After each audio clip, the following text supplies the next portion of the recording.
Today, we'll break down the specific personalities of Tokyo's top otaku district. If you've already been to Japan, please leave your pro advice in the comments for first timers. Let's get into it.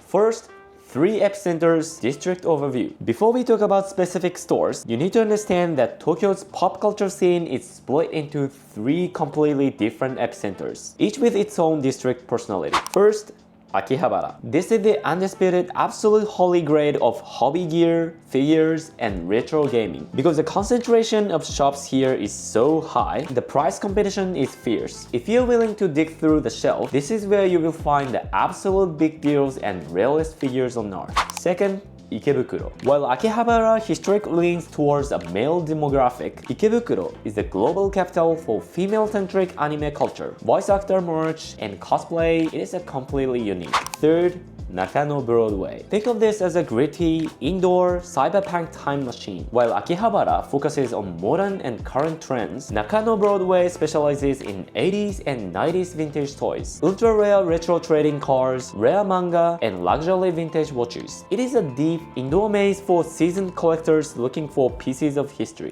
Next up, the complete shopping directory, casual versus hardcore. First, let's talk about the pop culture casuals, official mega stores. Here the absolute best. First one is Shibuya PARCO, 6th floor cyberspace Shibuya. This is without a doubt the single most spectacular pop culture floor in the world. Shibuya PARCO's 6th floor crams Nintendo Tokyo, Pokémon Center Shibuya, Capcom store, and the jump shop into a space that feels more like a modern art museum than a retail store. Here's a local hack. Because this floor is incredibly famous, it gets brutally crowded. On weekends or new merchandise release days, they will completely run out of numbers entry tickets by mid-morning, meaning you won't even be allowed inside the stores. To bypass the line completely, show up on a weekday morning right when the mall opens at 11 AM. Next, Pokémon Center, Tokyo Drugs, and Pokémon Cafe in Nihonbashi. It is one of the largest physical Pokémon stores in existence, packed inside a historic, elegant department store. Here's a premium hack. The location houses the world's first permanent Pokémon Cafe. It is 100% reservation only. The online booking window opens exactly 31 days in advance, and the spot vaporizes within 60 seconds globally. If you miss it, walk-ins are impossible. But don't worry, even if you can't get into the cafe, the store itself is open to everyone. Next up,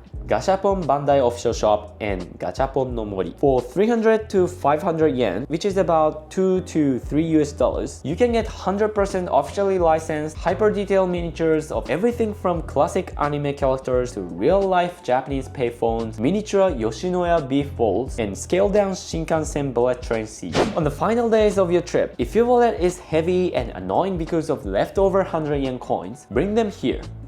And next, the hardcore collectors, pre-owned and deep digging. Now, if you're serious collectors looking for specific rare figures, vintage games, or want to minimize your budget, you need to completely abandon the official stores and step into the world of pre-owned shopping. First, Akihabara Radio Kaikan. This 10-story skyscraper is entirely packed with independent hobby shops. Your first stop should be AmiAmi, the gold standard for both brand new and graded pre-owned figures. Further up, you'll hit K-Books. This store is a savior for your wallet. Remember how official stores like Animate sell keychains, acrylic stands, and the badges inside the blind packages where you have to gamble to get your favorite character? K-Books buys these items from locals, unboxes them, and sort them onto massive vaults categorized by specific characters. If you don't want to gamble, come here. And right alongside them, you have Surugaya. Surugaya is legendary because it has arguably the largest and most chaotic inventory of pre-owned otaku goods in Japan.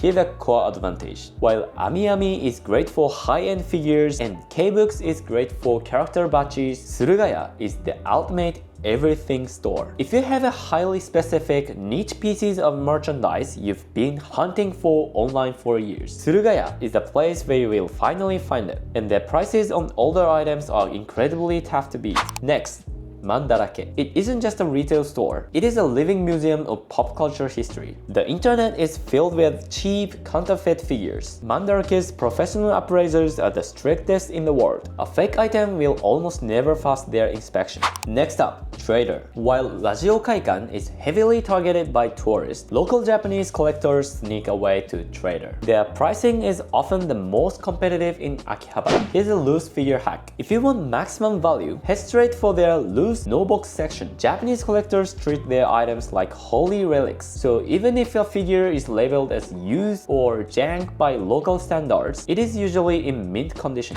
Next, Super Potato. Stepping to Super Potato is an emotional experience. They have everything from pristine, unboxed retro consoles to custom Game Boy modification parts and rare retro cartridges. Here's a local region hack. If you're buying retro console games like the original Nintendo Famicom or Super Famicom cartridges, be incredibly careful with region locks. Japanese vintage console cartridges will not physically fit or play on original US console hardware without a modified system or adapter. However, handheld retro games, specifically Game Boy, Nintendo DS, and Sony PSP cartridges, are 100% region-free globally. Next, Sofmap. Operated by the massive Big Camera corporate group, this multi-story building is bright, incredibly spacious, and highly organized. The best part for foreign travelers is their transparent pre-owned grading system. Every single used figure is officially inspected and marked with a clear letter grade on the price tag. Grade A, like new, Grade B, minor cosmetic wear, and Grade C, missing box or minor part. Finally, Animate.